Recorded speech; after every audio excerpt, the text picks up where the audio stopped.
नमस्कार विद्यार्थी मित्रांनो, आपल्या यूट्यूब चॅनलमध्ये मी नितीन कुमार देवरे सगळ्यांचं स्वागत करतो। विद्यार्थी मित्रांनो, आज अतिशय महत्त्वाच्या एका गुणावर आपण बोलणार आहोत, सद्गुणावर आपण बोलणार आहोत। आणि स्पर्धा परीक्षा करताना किंवा स्पर्धा परीक्षेनंतर सुद्धा जीवन जगत असताना पी फॉर पेशन्स किती महत्त्वपूर्ण आहे, किती महत्त्वाचं आहे याबाबत आज जाणून घेणार आहोत। विद्यार्थी मित्रांनो, आपण वर्षानुवर्ष तयारी करत असताना त्या ठिकाणी जेव्हा काही गोष्टी आपल्या मनासारख्या घडत नाही, म्हणजे भरपूर अभ्यास करूनही त्या ठिकाणी आपल्याला जेव्हा यश मिळत नाही, त्यावेळेस मात्र आपला त्या ठिकाणी संयम सुटत असतो। आणि जेव्हा हा संयम सुटतो त्यावेळेस मात्र आपला पराभव आपणच निश्चित करून घेत असतो।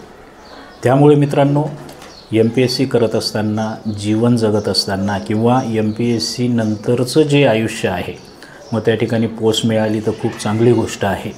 आणि पोस्ट मिळाली नाही तरी देखील जेव्हा आपण प्लॅन बी अवलंब करत असतो त्यावेळेस पी फॉर पेशन्स फार गरजेचा असतो।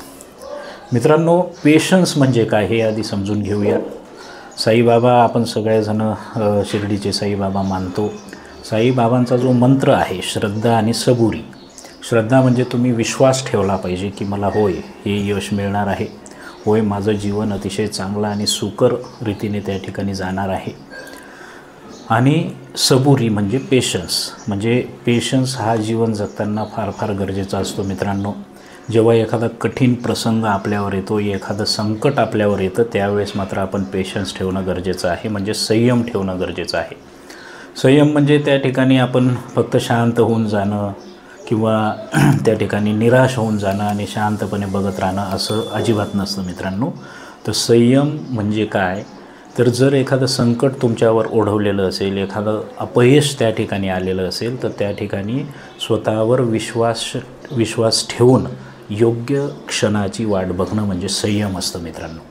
मित्रहो, आता पुणे, मुंबई, नाशिक सर्व ठिकाणी त्या ठिकाणी तुम्ही MPSC UPSCची तयारी करत असाल, 1-2 वेळा मेन्स दिली असेल, मेन्समध्ये अपयश आलेले असेल, 2-3 वेळा त्या ठिकाणी इंटरव्ह्यू दिला गेला असेल, परंतु तरी देखील तुम्हाला अपयश आलेलं असेल, तर अशा वेळी तुम्हाला संयम म्हणजे टेस्टिंग पॉईंट, म्हणजे MPSC आणि UPSC या परीक्षा अशा आहेत मित्रांनो की ज्या ठिकाणी तुमच्या प्रत्येक सद्गुणाची परीक्षा पाहिली जात असते। मग ही परीक्षा त्या ठिकाणी मग तुम्हाला अपयश देऊ नसेल, त्या ठिकाणी तुम्हाला 2-3 वेळा तो फेरा जो आहे प्री, मेन्स आणि इंटरव्ह्यूचा तो करून त्या ठिकाणी तुमच्या संयमाची परीक्षा पाहिली जात असते। त्यामुळे मित्रांनो, आपण पेशन्स ठेवायला शिकलं पाहिजे। आता हा पेशन्स आपण कशा पद्धतीने ठेवू शकतो, किंवा जेव्हा आपल्यावर संकट आलेलं असतं, जेव्हा आपल्यावर अपयश आलेलं असतं, तर अशा वेळी मित्रांनो आपण सेल्फ ॲनालिसिस केलं पाहिजे। पेशन्स ठेवून त्या ठिकाणी आपण सेल्फ ॲनालिसिस जर केलं तर आपल्या झालेल्या चुका त्या ठिकाणी लक्षात येतात आणि त्या चुकांवर आपल्याला काम करता येतं आणि त्या ठिकाणी निश्चितपणे यश मिळवता येतं। जर आपल्यात पेशन्स नसला तर मित्रांनो, अपयश आल्यानंतर ते अपयश आपण पचवू शकत नाही। मग अपयश जर आपण पचवू शकलो नाही तर मग त्या ठिकाणी काही सुसाईडसारख्या गोष्टी होतात, त्या ठिकाणी मग आकांड तांडव, काहीतरी व्यसनाधीनता, त्या ठिकाणी बरेचसे लोक व्यसनाधीनतेच्या आहारी चालले जात असतात। बरेचसे लोक त्या ठिकाणी पेशन्स सुटल्यामुळे किंवा मनासारखं यश न मिळाल्यामुळे त्या ठिकाणी निराश होऊन जातात, डिप्रेशनमध्ये चालले जात असतात। अशा बऱ्याचशा गोष्टी पेशन्स नसल्यामुळे त्या ठिकाणी होत असतात। मग हे केवळ स्पर्धा परीक्षेसाठी निगडीत नाही, तर हे मित्रांनो जीवन जगतानासुद्धा फार आवश्यक आहे। जेव्हा तुम्ही MPSCमधून एखादी पोस्ट मिळवता त्यावेळेससुद्धा फार मोठी परीक्षा तुमच्या पेशन्सची होत असते। जेव्हा त्या ठिकाणी तुमचं प्रोबेशन संपतं, जेव्हा तुम्ही स्वतंत्ररित्या एखाद्या तालुक्याचा किंवा पोलीस डिपार्टमेंटमध्ये असाल तर एखाद्या उपविभागाचा जेव्हा तुम्ही चार्ज घेता, त्यावेळेस नवनवीन गोष्टी, नवनवीन घटना त्या ठिकाणी आपल्याला बघाव्या लागत असतात। त्या ठिकाणी वरिष्ठांनी विविध कामं सोपवलेली असतात, विविध जबाबदाऱ्या असतात। जनता, जर तुमचा जॉब हा पब्लिकशी रिलेटेड असेल तर जनतेचे नवनवीन प्रॉब्लेम दररोज असतात। तर अशा वेळी तुम्हाला पेशन्स ठेवून शांतपणे निर्णय घेणंसुद्धा फार फार महत्त्वाचं असतं। तुम्ही जर पेशन्स ठेवला तर मित्रांनो त्या ठिकाणी सकारात्मकता कायम राहते। दुसरी गोष्ट म्हणजे तुम्हाला विश्वास असतो की आपण ही गोष्ट करू शकतो। तिसरी गोष्ट म्हणजे त्या ठिकाणी तुमची निर्णय क्षमता अतिशय चांगल्या पद्धतीने सुधारत असते. आणि चौथी गोष्ट म्हणजे तुमच्या ज्या झालेल्या चुका आहेत तर त्या चुकांवर काम करून तुम्ही यश मिळवू शकता. एवढं महत्त्व या P फॉर पेशन्सचं आहे.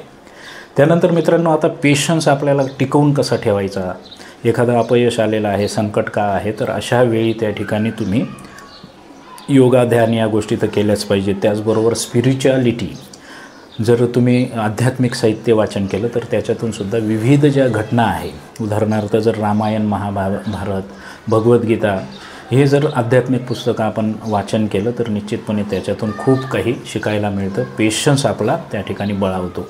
त्याचबरोबर जे मोठे लोक होऊन गेलेले आहेत, जे थोर पुरुष होऊन गेलेले आहेत, त्यांची चरित्रगाथा किंवा त्यांचे चरित्र जर तुम्ही वाचले किंवा यूट्यूबला व्हिडिओज जर चांगल्या चांगल्या लोकांचे बघितले तर त्यांनीसुद्धा संकट काळामध्ये पेशन्स ठेवूनच वाटचाल केलेली आहे. त्यामुळे मित्रांनो, श्रद्धा आणि सबुरीवरच चालत असतं. त्यामुळे अपयश आलं तर अजिबात खचून जाऊ नका, डिप्रेशनमध्ये तर अजिबात जाऊ नका. सकारात्मक राहा आणि तुमचा पेशन्स त्या ठिकाणी धुनावत ठेवा. पेशन्स त्या ठिकाणी तुमचा कायम ठेवा, जेणेकरून तुम्हाला निश्चितपणे यश त्या ठिकाणी मिळणार आहे. सगळ्यांना शुभेच्छा. व्हिडिओ आवडला तर नक्की लाईक करा, सबस्क्राईब करा.